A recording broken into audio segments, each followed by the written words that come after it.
Olá, eu sou o Francisco Pinto Balsemão. Este é o podcast Deixar o Mundo Melhor.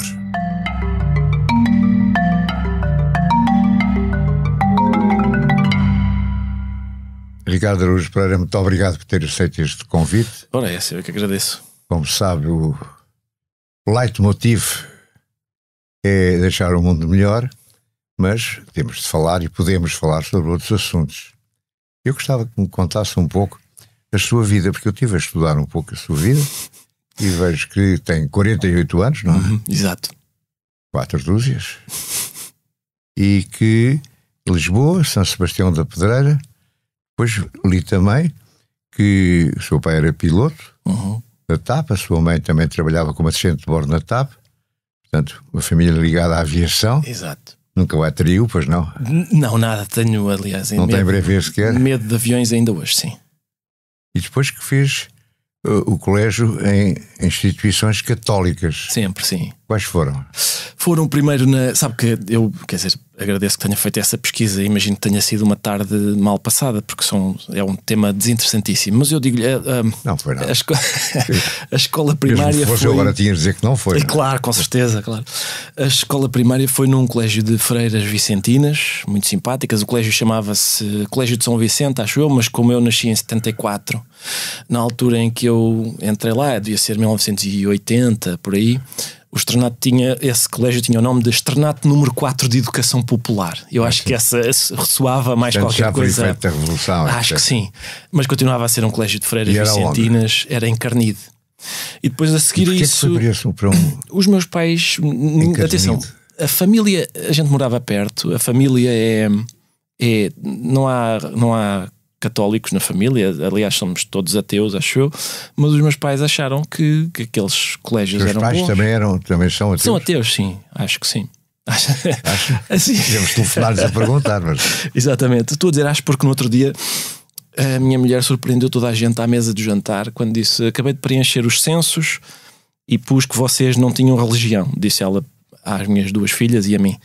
E nós os 3, as minhas filhas e eu, dissemos: mas tu não puseste também que não tens religião? E ela disse: não, eu sou católica. E foi uma surpresa para a família inteira o facto de ela ser católica. Não, ficámos muito surpreendidos. Porque não é praticante? Não mostra? As crianças acharam muita graça ao facto da mãe ter aquele seu... A mãe nunca puxou por elas para o lado católico? Nunca, não. Catecismo de primeira comunhão? Aliás, tem sido uma cristã na clandestinidade até agora. E foi isso, no fim das freiras vicentinas fui para um colégio de padres franciscanos que há também ali perto no Largo da Luz, chamado Externato da Luz, e depois esse colégio acaba no nono ano e fui para o Colégio de São João de Brito, que é no Lumiar, aí já era mais... São João de Brito, mais um de São João de Brito. Exatamente, sabe que eu notei... São João de Brito atrai uma quantidade enorme de pessoas que depois tiveram grande importância na vida desse. Sim, a educação é boa lá, eu gostei muito quer dizer, de todos os colégios que frequentei. Devo dizer que notei uma diferença entre o Externato da Luz, por exemplo, e o São João de Brito, que é, no São João de Brito as pessoas eram designadas pelo nome e pelo apelido. Eu era o Ricardo só no Externato da Luz, mas no São João de Brito havia... Quer dizer, no São João de Brito eu continuei a ser o Ricardo porque os meus apelidos não diziam nada a ninguém. Mas eu tinha colegas cujos apelidos soavam a qualquer coisa e esses eram tratados pelo nome completo. Por exemplo? Acho que é melhor não dizer, mas... Não, por acaso acho que posso dizer, não há problema nenhum, mas na minha turma havia o Jacinto Lucas Pires, por exemplo. Sempre que um nome soava a qualquer coisa, sim, as pessoas não eram apenas o Jacinto, eram mas o Jacinto. O Araújo Pereira não soava. Não, o Araújo Pereira não significa nada. Atenção, isto não é... O Jacinto não tinha culpa nenhuma, como é evidente. Sim. Era só uma questão, digamos, de ambiente. Também não estou a fazer um juízo de valor, estou só a constatar que o ambiente era ligeiramente diferente. diferente. São João de Brito é jesuítas. São jesuítas, exatamente. E os jesuítas são diferentes?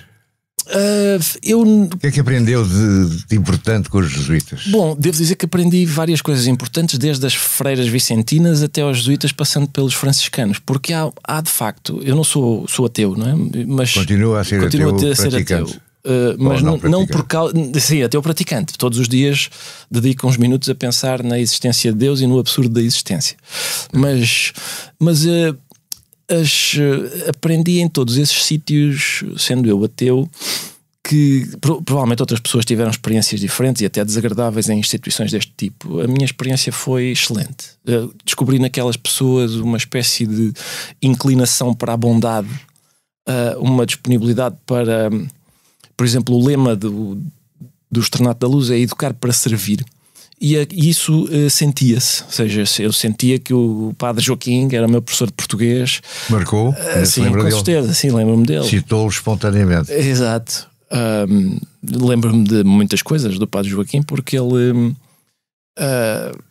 inventou uma cantiguinha para a gente memorizar as preposições. E, portanto, eu tenho 48 anos, ainda me lembro da cantiga. Estou a para cantar, mas se quisesse... Não, mas é fácil. Quiser, faz favor. Ante após até, com contra de des em entre, para, perante, por, sem, sob, sobre, trás. Lá está, uma boa parte das preposições estão aí por causa da cantiga do Padre Joaquim. E havia essa disponibilidade, e nos jesuítas... Quer dizer, são diferentes, mas nos franciscanos ali eles fazem aquele voto de pobreza, vestem uma espécie de túnica só com uma corda, não sei os nomes técnicos daquilo, mas é uma coisa muito impressionante. É curioso, aliás, que o Papa, ele é jesuíta, não é? Mas escolheu como nome Francisco por causa de São Francisco de Assis e juntou nele próprio as duas grandes influências da minha vida escolar, que são jesuítas e franciscanos. E desde tempo do João de Brito, portanto já era mais velho, não sei com que idade é que sai do São João de Brito? Com 17 ou 16? Entra no São João de Brito com 16, sim. Entra e sai com 18. Sai com 18 para fazer a faculdade, sim. Há colegas que o tenham marcado e que tenham ficado amigos para o resto da vida? Sim, muitos até e por razões diferentes. Há os colegas, ainda hoje sim. Há os colegas que eram amigos por causa do futebol, por causa dos jogos de bola. Já era benfiquista ferranho? Com certeza, sim.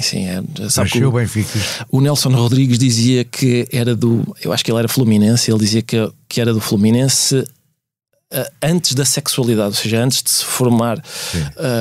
E sim, eu sinto o mesmo. Eu morava na Rua dos Soeiros, e que é aquela rua que sobe e vai ter ao Estádio da Luz. E sempre aos domingos, quando havia jogo, aquela gente que subia, aquela massa de adeptos que subia a Rua dos Soeiros com bandeiras e camisolas, aquilo pareciam-me peregrinos. Uma procissão, exatamente, peregrinos. Eu integrava aquela peregrinação para chegar à catedral e comungarmos todos. Sentia-me mesmo irmanado daquela gente. E no São João de Brito houve algum professor que o tivesse marcado? É possível. Eu não sei se consigo lembrar-me de algum especificamente. Lembro-me sobretudo por exemplo, o professor de filosofia que se chamava Frederico Leão, a professora de português chamava-se Maria Eduarda Casal. Normalmente os professores de português marcam-me bastante. A professora de inglês era Isabel Sacadura. Muito assim, tenho boas memórias de todos esses sítios. E depois vai para a Católica. Isso. Porquê? E vai para uma licenciatura em Comunicação Social. Sim, na Católica? Exato. Sabe, porquê? Aquilo que Católica porquê e Comunicação Social porquê? Foram muito... boas perguntas. Foram... eu acho que era o percurso natural de quem fazia aquilo que eu tinha feito, de quem saía do São João de Brito. Normalmente boa parte das pessoas que se graduaram no Liceu do São João de Brito foram para a Católica, era uma coisa habitual. O curso de comunicação tinha a ver com o facto de eu não saber exatamente o que queria, ou melhor, de eu saber o que queria, mas não haver curso para isso. Quando uma pessoa quer escrever textos humorísticos, tem de fazer o seu próprio curso.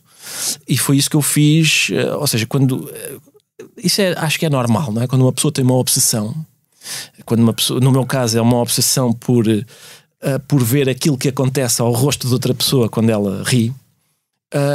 Essa obsessão desenvolve-se e uma pessoa tenta perceber porque é que aquilo acontece, porque é que alguém consegue fazer isso a outra pessoa, de que modo é que isso é possível. E portanto eu passei horas perdidas a olhar para, por exemplo, para crónicas do Miguel Esteves Cardoso e a pensar porque é que isto é tão engraçado, porque é que ele... Mas a sua vocação inicial é escrever textos humorísticos. Isso, era isso. Porquê? Sim.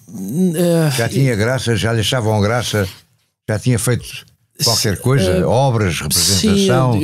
Sim, ainda não, nada. Secundário? Aliás, era sempre o pior nas peças da escola, era sempre o pior. Sim? Não tinha jeito? Não, ainda hoje a minha performance, como creio que é explícito, não é grande coisa, mas sim, basicamente trata-se de uma infância passada a tentar fazer palhaçadas para fazer rir a minha prima, uma prima fraternal, uma prima fraternal que eu tenho. Ria, era bom público. E portanto é isso, acho que era basicamente é um fascínio, é isso, é assim que eu entendo a minha profissão. Aquilo que eu faço é produzir um som. É isso. Um som. Que é o som da gargalhada. É isso. É para isso que eu sirvo. É o seu objetivo. É o meu objetivo, exatamente. E portanto, respondendo à sua pergunta, a certa altura pareceu-me que talvez isso verificou-se, porque curiosamente, e por muita sorte minha, o curso da Universidade Católica de Comunicação Social estava a começar na altura em que eu entrei. Ou seja, quando eu estava no primeiro ano do curso não havia segundo. A própria Universidade Católica estava a construir o curso à medida que ele ia avançando. E nessas apalpadelas, que podem ter sido um pouco, digamos, incoerentes, a mim deram um imenso jeito, porque foi um curso em que eu pude ter história do cinema, a história do cristianismo, a literatura brasileira, uma série de cadeiras que se calhar hoje já não fazem parte do currículo de um curso de comunicação social. Mas naquela altura podiam ser escolhidas pelos alunos. Exato, podiam ser escolhidas pelos alunos e que me deram, foram excelentes para mim, porque era como se eu estivesse numa clareira e essas cadeiras que eu ia escolhendo iluminavam 2 ou 3 caminhos. É certo que não os iluminavam até muito longe, porque, como calcula, eram apenas... Não é possível, uma pessoa tem... Mas isso não é procurar uma cultura geral? É possível, sim. Aos bocadinhos, sim. Sem aprofundar nada? Exato, isso deu-me muito jeito. Depois acabei por aprofundar eu próprio as coisas que mais me foram interessantes. E o que é que aprofundou? Os meus interesses são, quer dizer, olhando para a minha biblioteca, os meus interesses são literatura, filosofia, religião, talvez... Acho que é isso. Acho que é. Romances, poesia, pouco. Sim, não, isso também, sim, claro. Sim. Mas voltando atrás, diga. Na Católica, certo? Faz um curso um bocadinho à sua escolha, quase. Exato. Também tem professores que o marcam. Sim. Ou não? Sim. Por exemplo, tive o professor Adriano Moreira, era nosso professor de Relações Internacionais, acho eu. Veja como, quer dizer, o professor marcou-me, a disciplina se calhar não tanto, mas o professor Adriano Moreira, o professor José Alfaro, que era professor de português, ainda no outro dia me cruzei com ele e falámos sobre umas traduções que ele tem feito, o professor Manuel Braga da Cruz, que era professor de Sociologia Política, e tivemos um debate interessante na aula, porque a propósito do salazarismo ser ou não um fascismo, e isso era uma questão que é muito interessante, e eu acho que ele também achava muito interessante, e ele achava que o salazarismo tinha sido um autoritarismo conservador. Aliás, creio que essa é a opinião, digamos, geral hoje, mas há bons argumentos para defender que o salazarismo foi um fascismo, ou seja... Era a sua tese? Essa era a minha tese e era sustentada nos seguintes pontos: no facto de haver uma polícia política fascista, de haver uma milícia fascista, de haver uma organização paramilitar da juventude fascista, de haver uma série de características, digamos, da lei do trabalho ter sido quase decalcada da Carta del Lavoro italiana. Há um autor chamado Manuel Vilaverde Cabral que tem uma definição bastante interessante, que é, ele diz que, sendo o fascismo um fenómeno eminentemente nacionalista, é natural que os fascismos sejam todos diferentes entre si. E, portanto, o nosso, diz ele, é um fascismo santacombadense, diz ele. Um fascismo sem movimento fascista. Pareceu-me uma tese interessante. E o professor Manuel Braga da Cruz, ao contrário do que, não sei se alguém esperaria, ele não era castigador de quem discordasse dele, antes pelo contrário. E isso eu valorizo. Continua a dar-se com ele ao longo dos tempos, ou não? Sempre que o encontro, às vezes encontramos-nos em alguns sítios e cumprimento com todo o gosto. Mas nessa altura, portanto, o seu caminho, a sua orientação profissional apontava para onde? Acho que não apontava para lado nenhum, sabe? Eu quando acabei o curso, acabava com as pessoas escolhiam ou fazer uma tese ou fazer um estágio num sítio qualquer. E o que é que fez? E as pessoas, toda a gente punha SIC, toda a gente se precipitava para o que é que as pessoas queriam. Queriam ir ou para a SIC ou para a Rádio Renascença, que tinha ainda por cima uma ligação bastante próxima com a Universidade Católica. Eu, curiosamente, fui a única pessoa que escreveu o Jornal de Letras. E pronto, com alguma facilidade fui admitido no Jornal de Letras. O Zé Carlos Vasconcelos. Sim, Zé Carlos Vasconcelos até ficou, deve-se ter engasgado por saber que havia um aluno que queria fazer o estágio no Jornal de Letras.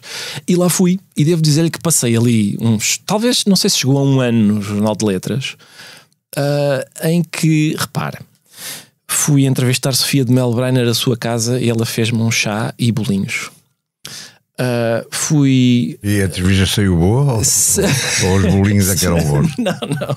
Por causa, quer dizer, eu acho que, tendo em conta que eu tinha 23 anos, é possível que tenha saído boa. Por exemplo, uma vez fui entrevistar. É possível, quer dizer, é boa para o que se esperaria. Uma vez foi a primeira incumbência que eu tive, estava cá aquele escritor chileno, que aliás depois morreu na sequência de ter contraído Covid aqui em Portugal, o Luís Sepúlveda. Foi a primeira incumbência que o Zé Carlos Vasconcelos me deu. Sim. Foi, olha, vais entrevistar o Luís Sepúlveda, ele está cá. E eu fui então comprar todos os livros do Luís Sepúlveda e li-os na véspera porque aquilo era de um dia para o outro. Fiz a entrevista ao Luís Sepúlveda e depois estava na redação do jornal. E o Zé Carlos Vasconcelos entrou na redação ligeiramente comovido. Eu vi que os olhos estavam marejados. O Zé Carlos Vasconcelos. Com os olhos marejados. É verdade. Só a repetir está a ver? E ele entrou na redação e diz: ligou-me o Manuel Alberto Valente, que era o editor da ASA, editora do. Sim, conheço muito bem. Que disse que o Luís Sepúlveda. O regular do Expresso agora. Exato. Que disse que o Luís Sepúlveda lhe tinha dito que tinha sido a melhor entrevista que lhe tinham feito. Isso para si foi uma já coisa. Viu? Sim, eu fiquei muito. E o Zé Carlos Vasconcelos contou isso assim. Ele disse isto, chegou à redação e contou isso. E via-se que ele estava comovido. E repare, por exemplo, fui entrevistar uma vez o pintor José de Guimarães e ele deu-me uma serigrafia que ainda hoje tenho. E depois, quando a entrevista saiu, ele disse: desculpe lá, só lhe dei uma serigrafia, queria dar-lhe um quadro, venha cá. Claro que eu nunca fui, não é? Não tinha lata para ir lá bater à porta. Olha, era para receber. Então, exatamente, nunca fui. Conheci o poeta Alberto, por exemplo, também fomos entrevistá-lo uma vez. Foi uma altura. Isso aos 23 anos é fantástico. Sim, pois é. Foi uma altura extraordinária. Agora, a sua necessidade ou capacidade de fazer rir, de que falava há pouco, mantinha-se? Mantinha, sabe? Aliás, por acaso. Não estou a ver a redação da Visão e o José Carlos Vasconcelos como um grande público, parece talvez sua não, vocação. Mas repare, por exemplo, a propósito do Jornal de Letras e dessa vocação, repare no seguinte: eu já vi que não tem grande confiança no sentido do humor do Zé Carlos Vasconcelos, mas havia. Mas tem? Tem, repare. Eu uma vez estava numa. Estou a contar assim se tem.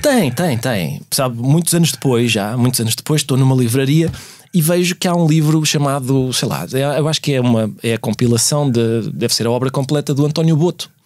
E estou numa livraria distraidamente a olhar para aquilo e vejo que tem um prefácio de Eduardo Pita e de repente sou surpreendido porque vejo o meu nome, sabe quando aquelas palavras que nos são familiares saltam-nos à vista, vejo o meu nome no prefácio do Eduardo Pita.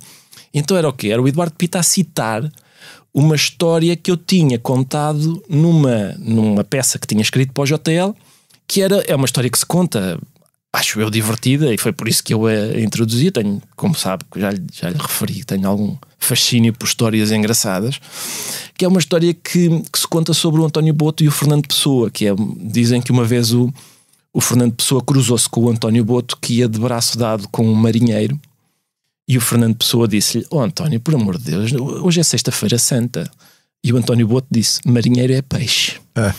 E pronto, essa história agradava-me. Eu escrevia lá nessa peça sobre o António Boto no JL e mais tarde vejo que o Eduardo Pita a cita num prefácio. Até são coisas divertidas. Foram tempos maravilhosos lá na redação do Jornal de Letras com o Zé Carlos Vasconcelos, o Zé Manuel Rodrigues da Silva, o Miguel Eduardo, que era o nosso gráfico, que era uma personalidade fascinante. Foi o meu contacto com o jornalismo mais cru. Continuava em casa dos seus pais? Nessa altura ainda, sim. Depois Nunca te pagaram muito bem, não? No JL. Não, mas sabe que a certa altura fui aumentado para o dobro. Era uma coisa nunca vista. Foi passado 3 meses de lá estar, ou assim, fui aumentado para o dobro. Claro que era, sei lá, de 2 para 4. Não era... Acho que o Jornal de Letras é uma grande instituição que nós temos. Sim, e ainda bem que continua a existir, e eu continuo a lê-lo todas as semanas. E o Zé Carlos Vasconcelos às vezes tem sentido de humor. Pois tem, é verdade. Mas aquele jornal em si é que não é propriamente um jornal com um grande sentido de humor. É muito, sim, é um vetusto, uma vetusta instituição, é verdade. É uma vetusta instituição, está muito bem. Mas depois, como é que... Há pouco estava a dizer que o fazer rir, o gostar das pessoas rirem, como é que isso se desenvolve em si? Uma coisa é em casa fazer as pessoas rirem, outra coisa é a profissão. Sim, eu acho... Bom, a profissão chega mais tarde quando havia uma empresa chamada Produções Fictícias que escrevia os textos para... No Artur Silva. Exatamente, que escrevia os textos para o Herman e para a Maria Rueff, que me convidou para eu ir lá fazer uma entrevista. E porquê é que o convidaram assim? Ora bem, alguém me indicou, acho que foi... lá está, durante o período da universidade eu fiz um curso de escrita criativa com o Rui Zinck, que era professor na Nova, mas tinha um curso ali uma coisa que havia no Chiado. E eu acho que foi ele que indicou o meu nome ao Nuno Artur Silva. E pronto, o Nuno Artur Silva entrou nessa organização. Sim, exatamente. Das produções fictícias. Sim, tive, sei lá, quase 10 anos, acho eu, não chegou, mas quase, a escrever textos para os maiores humoristas portugueses. E deu-se bem com o Nuno Artur Silva? Sim, perfeitamente. E ainda hoje se dá? Agora perdi-o de vista, não é? Quando ele foi secretário de Estado, ele agora, ele alguma vez? Nunca, ele está assim, de repente ele ficou demasiado importante para a minha... Ficou demasiado importante porque o acha demasiado importante ou porque ele se acha demasiado importante? Não, repare, pelintras como eu não convivem com membros do governo, assim... E ainda bem, a não ser que os convidem para o programa. Mas pode haver uma relação pessoal que justifique isso tudo. Não, mas isso não. Sempre foi uma relação puramente, digamos, institucional. Ele era o dono da empresa e eu era um funcionário. Mas as produções fictícias marcaram uma época. Sim, marcaram-me a mim, sabe? Também porque aquilo foi um tirocínio extraordinário. Assim, aquilo significava escrever todos os dias textos, era o que eu lhe dizia, para os maiores humoristas portugueses, para o Herman, para a Maria Rueff, havia uma produção, uma necessidade de produção constante. Sim. E eu acho que esse trabalho de estar diariamente a escrever foi decisivo para mim e para os meus colegas que mais tarde viriam a formar o Gato Fedorento. Mas o objetivo era fazer rir. Sempre, exatamente, é esse. Porque, sabe, qual é a diferença entre fazer rir e fazer sorrir? Boa pergunta. Sabe que muitas vezes as pessoas dizem que o importante é o sorriso. Eu acho que o riso tem má reputação, devo dizer. E que é mais barulhento? É mais barulhento, é mais relacionado com o corpo, é, digamos, mais animal. Relembra as pessoas que nós somos animais. Sabe que há um senhor chamado Samuel Butler, acho eu, autor de sátiras, que disse que é importante não esquecer que sempre que a gente ri, a gente mostra os dentes. Ou seja, o que ele quer dizer é que há uma componente de agressividade que é impossível de desmentir no riso. Eu creio que isso não é exatamente verdade, até porque é perfeitamente possível rir sem mostrar os dentes, rir à gargalhada sem mostrar os dentes. Os bebés fazem isso. Por acaso nunca me esqueço disso, era uma coisa que me fascinava quando as miúdas eram pequenas. Uma pessoa desdentada a rir-se e aquilo ser um dos maiores espetáculos que eu já vi. Mas é isso, eu acho que o riso tem essa má reputação, acho que está demasiadamente conotado com uma certa agressividade, quando eu acho que o riso se relaciona mais com a ausência de agressividade. E portanto eu prefiro o riso por várias razões. Primeiro porque é mais aberto, porque faz o tal barulho que me pagam para produzir, e porque é uma espécie de válvula da panela de pressão. Quando a gente sorri, eu não sei se isso abala a tensão, mas o riso abala certamente. Ou seja, às vezes as pessoas até acham que o contrário de rir é chorar, e não é verdade. Até são emoções vizinhas. Rir e chorar são às vezes, por exemplo, é possível chorar a rir, às vezes estamos a chorar e desatamos a rir por causa do absurdo da situação. São emoções vizinhas que ambas representam um alívio de tensão. O contrário de rir é não rir. Isso é que é o contrário de rir. Ou seja, quem não ri acumula atenção, não a liberta. E portanto, sim, tenho um grande apreço pela ideia de riso e pela ideia de fazer rir os outros, devo dizer. No seu caso, o êxito é medido pela intensidade da gargalhada? Sem dúvida nenhuma. É? Sim, sim. Eu creio que, bom, eu acho que se perguntar a qualquer Quanto mais barulho as pessoas fazem a rir, melhor. Se a casa vem abaixo, sim, exatamente. É difícil eu ter, quando estamos a gravar o programa, e há uma gargalhada que faz as paredes da casa abanarem, tanto quando estávamos no Teatro Vilaré como agora quando fazemos aqui no auditório da SIC. Há poucas sensações no mundo que me deem mais prazer do que essa. Mas por isso mesmo precisa de ter público. Exatamente. Fazer sem público custa-lhe muito mais. Quando durante a pandemia fizemos o programa sem público foi trágico para mim. Foi trágico. Cada vez que que um dos nossos câmaras dava uma gargalhada que se ouvia lá ao fundo, muito sumida. Já era um consolo? Já era um magríssimo, muito magro consolo, mas era um consolo. Claro que sim, o riso é um fenómeno de grupo, não é? É uma coisa de. Mas antes disso, os Gato Fedorento, que foram um sucesso, não tinham público. Pois não. Nós era difícil, era basicamente é uma coisa clandestina. Trata-se de armadilhar a bomba e depois ver quando ela vai para o ar, tentar perceber se ela explode ou não. A primeira vez que isso aconteceu, acho que foi quando nós fomos, o primeiro dia em que nós fomos gravar sketches para aquilo que verdadeiramente se chamou Gato Fedorento. Nós fizemos um que era muito simples, era só eu estava à frente de um portão verde a falar durante, 2 minutos sem dizer nada, na verdade. E quando voltámos, mostrámos ao Francisco Penin, que era o diretor da SIC Radical nessa altura, e ele disse: eu vou pegar nisto e vou fazer disto uma espécie de promoção do canal, vai ser... E ele pôs aquilo a rodar em todos os intervalos e pronto, isso caiu no goto das pessoas. Acho que a responsabilidade também deve ser reconhecida. O Gato Fedorento começa na SIC Radical, depois passa para a SIC também, não? Sim, com a RTP no meio, sim. A SIC Radical, depois a RTP e depois as suas deambulações pela RTP também são de assinalar aqui. Se deambulações, eu já estive nos 3 canais, sabe? Já estive na RTP, na SIC e na TVI. E então? Gosta de andar de um lado para o outro? Sim, sabe que tenho sido, devo dizer que fui muito bem tratado em todo o lado. Não tenho nenhuma razão de queixa, antes pelo contrário de todos os sítios por onde passei. É uma resposta muito diplomática. Mas olha que é verdadeira, não tenho... Eu não tenho preferências. É tudo igual. É muito difícil para mim agora estar a responder a essa pergunta. Com certeza que eu sei que é difícil, mas a minha obrigação é fazer perguntas difíceis. Com certeza. Não, mas acho que não se preocupe, estou ótimo aqui onde estamos. É?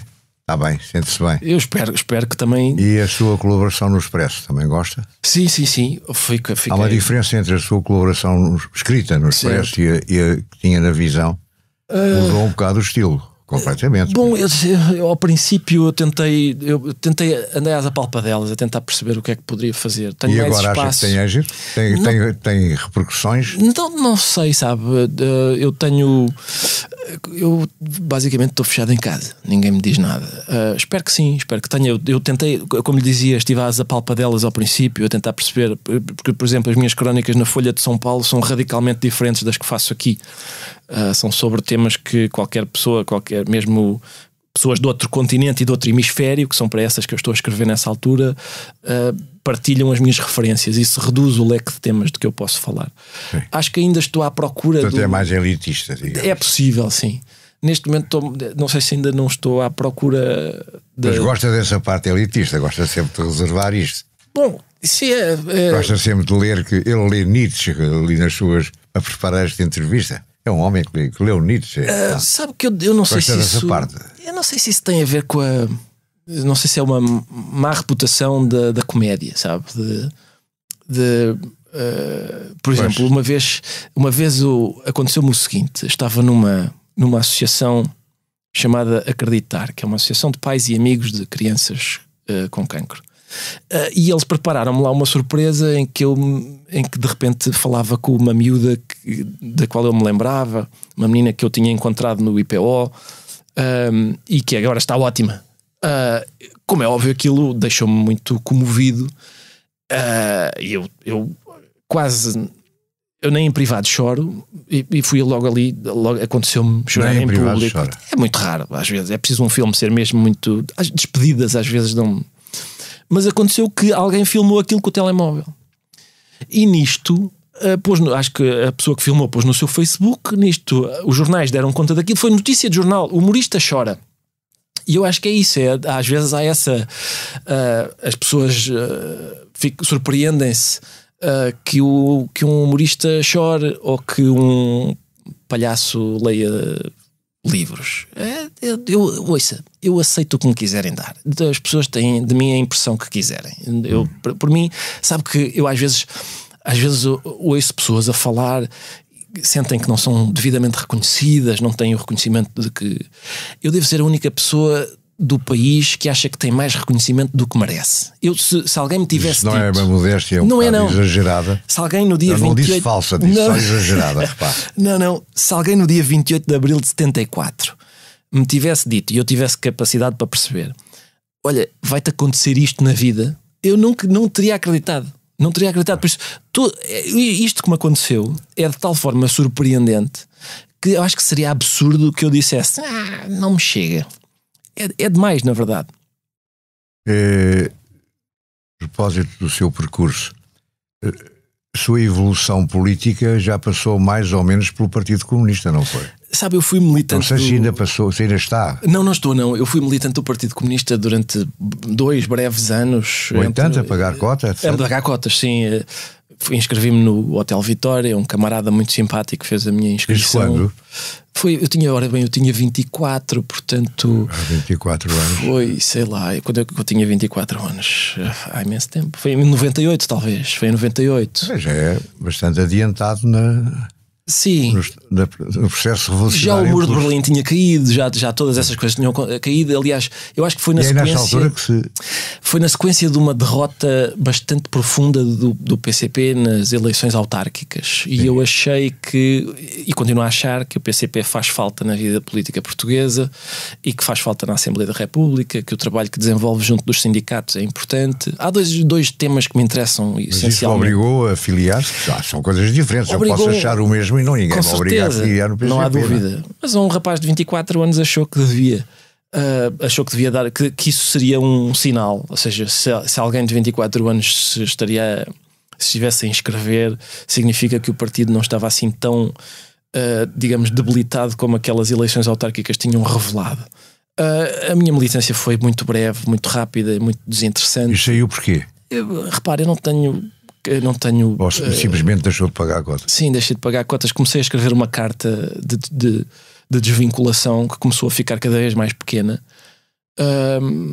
E sim, desvinculei-me. Eu não tenho capacidade, nunca mais militarei em partido nenhum. Sou sócio do Benfica e isso é... Benfica é a sua grande causa. Mas a questão é, há dois temas políticos que me interessam acima de todos os outros, que são os direitos dos trabalhadores e a distribuição da riqueza.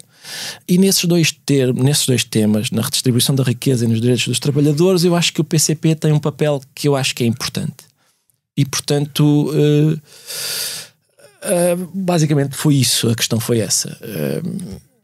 Foi por causa disso que... E o Benfica ocupa um lugar importante na sua vida, no seu tempo também. Muito importante, provavelmente mais do que devia. Às vezes há pessoas que dizem assim, quando é que não supões que possas ser presidente do Benfica, por exemplo? E é completamente impossível. Eu que estou preparado, isso não há dúvida, porque eu penso mais no... a minha sensação é que eu penso mais no Benfica do que o próprio presidente do Benfica. Mas... Em princípio, espero que não, mas quer dizer, mas que é uma obsessão constante, disso não há dúvida, que a minha vida, sabe, quando o Benfica não é campeão, eu sei que provavelmente vai achar, quem não é como aquelas pessoas que não têm animais, sabe, não têm animais de estimação e depois quem tem morre-lhes um bicho e farta-se de chorar, e as pessoas que não têm não percebem que a gente tem emoções tão fortes como um animal. Quem não tem clube ou não é do Benfica, talvez também não compreenda que uma pessoa possa ter emoções. Por exemplo, a escritora Hélia Correia, uma escritora que eu gosto imenso, diz que ela acha que o futebol é um desperdício de emoções. Mas eu gostava de ir com ela ver um jogo do Benfica, para ela olhar para aquelas pessoas. Já que admitir que possa haver variados graus, não é? Sim, mas eu não diria, não sou capaz de dizer que é um desperdício de emoções, porque primeiro, aquelas emoções são verdadeiras. Segundo, a boa parte daquelas emoções, ou melhor, a mais importante daquelas emoções é a alegria. E há gente que está ali ao meu lado no Estádio da Luz, que não tem muitas mais alegrias além daquela, que não consegue nunca na vida dizer eu ganhei, exceto quando está no Estádio da Luz. E portanto eu gosto muito disso. Sabe, quando o Benfica não ganha o campeonato, eu fico, parece que tenho um desconforto. Permanente, uma espécie de parece que como quando a gente anda com uma pedra no sapato e pensa, que desconforto é este? É a pedra. E a pedra é o Benfica não ser campeão há 3 anos. E vai equipado e bandeira. Sim, vou a todos os que consigo. Como sabe, os jogos são boa parte ao domingo e eu trabalho ao domingo. Mas a todos os que consigo vou. Quando não vou, mando as minhas filhas. Elas também costumam. As suas filhas são endoutrinadas por si para serem benfiquistas ferranhas? Sim, mas atenção, foi uma coisa muito democrática. Não, foi uma coisa muito democrática. Lá em casa eu não obrigo ninguém. Elas são sócias do Benfica, mas puderam escolher o número da camisola, por exemplo. Isso foi à vontade delas. Sim, elas é que escolhem qual é o jogador preferido, é com elas. Agora diga-me outra coisa completamente diferente. O processo criativo, seja nos gatos, seja agora no Isto é Gozar com quem trabalha, claro, uma parte é sua, mas tem uma fábrica, tem uma equipa a trabalhar e a inventar coisas todo o tempo. Estamos todos juntos. Estamos todos juntos o tempo todo. Estamos, mesmo quando não estamos aqui na SIC juntos no mesmo sítio, estamos cada um em sua casa a partilhar num grupo de WhatsApp, a partilhar opiniões, possíveis temas, e vão inventando, vamos inventando. Passam aos outros e os outros dizem sim, não. Exatamente, digamos que é uma cooperativa. Toda a gente vai. As decisões são quase sempre colegiais. E essa muito cooperativa, raro. O núcleo essencial é o gato fedorento ainda ou já não? Sim, bom, é verdade. Isso por acaso é uma ótima pergunta, porque nós somos 8, na verdade, 3 velhos e 5 novos. Os 3 velhos somos nós. E eu creio que isso já se esbateu, ou seja, o facto de nós termos uma relação muito próxima, nós os 3, isso é inabalável, não é? Mas entretanto, os 5 jovens, eu acho que estão integrados a um ponto em que não se nota grande diferença em relação aos 3 velhos. E aproveitam as ideias dos 5 jovens. Sim, exatamente. Dão-lhes o mesmo nível de... Com certeza, claro, com certeza. E são... Foi para nós os 3 velhos, posso dizer-lhe que foi excelente o convívio com eles. Os 3 velhos são quem? Os 3 velhos são o Zé Diogo Quintela, o Miguel Góis e eu. E os 5 novos são a Joana Marques, o Guilherme Fonseca, o Cláudio Almeida, o Manuel Cardoso e a Cátia Domingos. Para nós o convívio com eles foi excelente. E esses 5 jovens apareceram na sua vida profissional? Por acaso? Repente, eu convidei-os todos ao mesmo tempo. Eu convidei-os para integrarem este. Mas como é que os tinha descoberto? Porque eu vejo, sempre que posso, vou ao YouTube ver o que é que se está a fazer, gosto de saber o que é que se está a fazer, o que é que os jovens humoristas estão a fazer, vou a comedy clubs, gosto de estar atento.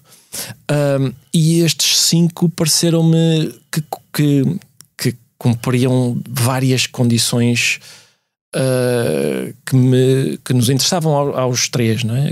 Que são o facto de terem uma inclinação para o humor político, o facto de não quererem dar sermões às pessoas, ou seja, quererem fazer comédia e não fazer ativismo, de serem muito engraçados, e de pessoalmente serem pessoas que, integrando uma equipa, sabem como é que uma pessoa se comporta quando está num coletivo que às vezes é tenso, e não me enganei.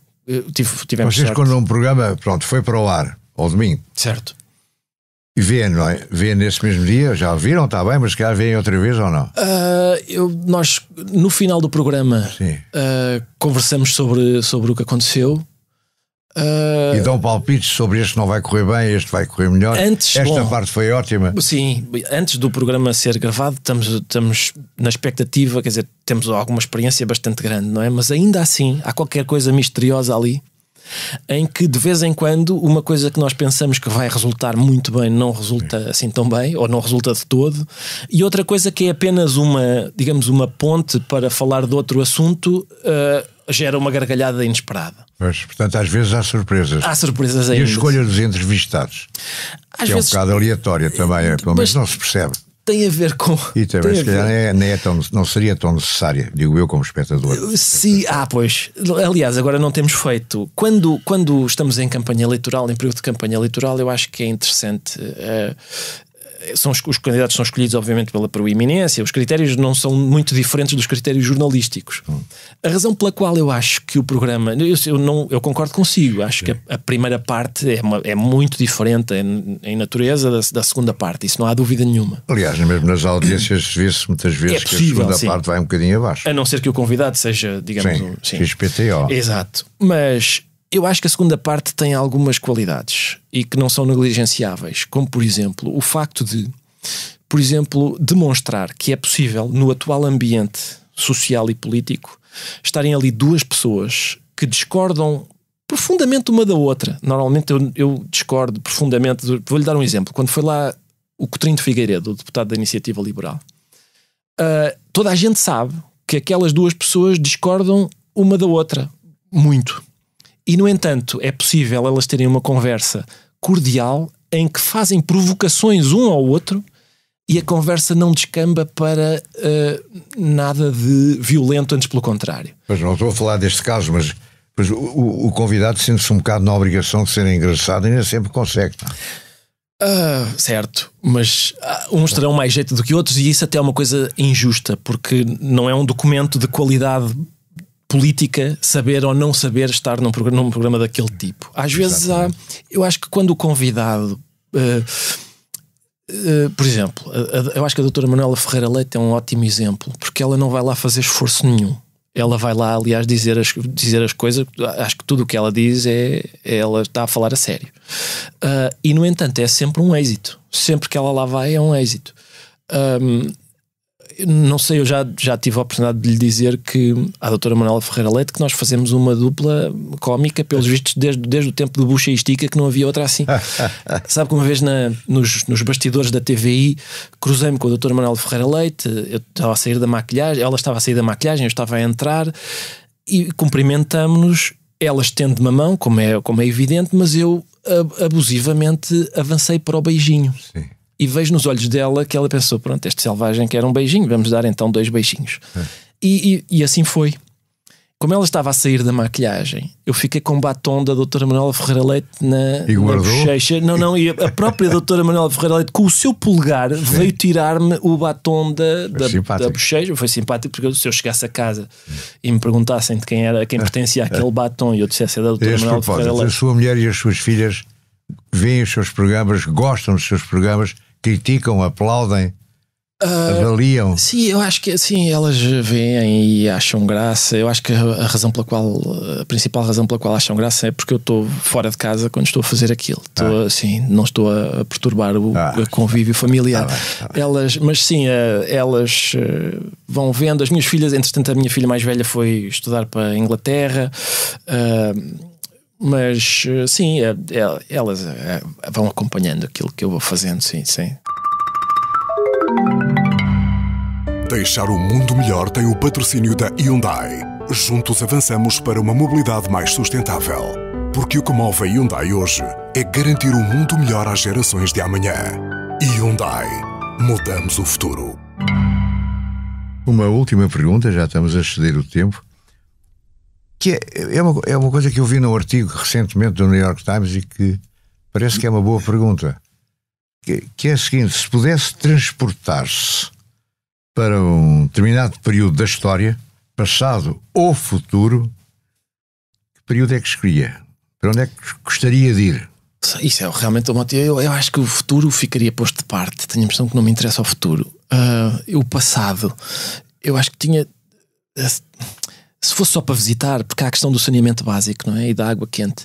Se fosse só para visitar, talvez eu gostasse de... Bom, eu acho que gostava de ir à Grécia Antiga, ver aqueles... viver lá uns tempos. Viver lá uns tempos, ver os pré-socráticos, depois do tempo do Sócrates, ir a umas peças do Aristófanes a fazerem um pouco do Sócrates, mas antes, no caminho, passava pelos anos 60 e via todos os jogos do Eusébio. Se calhar usava a máquina do tempo para isso. Acho que tem contribuído à sua maneira para deixar o mundo melhor, não achas? Só para concluir. Ora, eu diga lá. Da minha parte não vai... seja modesto. Da minha parte não vai ouvir que eu tenho contribuído, sabe? Eu primeiro tenho uma noção bastante aguda da minha própria impotência, da insignificância. E portanto, sei lá, o que eu faço... Sabe, olha, devo dizer-lhe o seguinte, às vezes fico bastante comovido quando...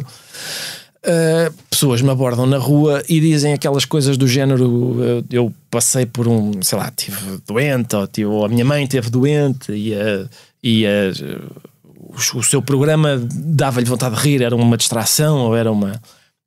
Eu fico contentíssimo quando isso acontece. Não diria que o mundo melhorou por causa disso. O mundo teria melhorado se a doença da mãe tivesse sido curada. Sabe?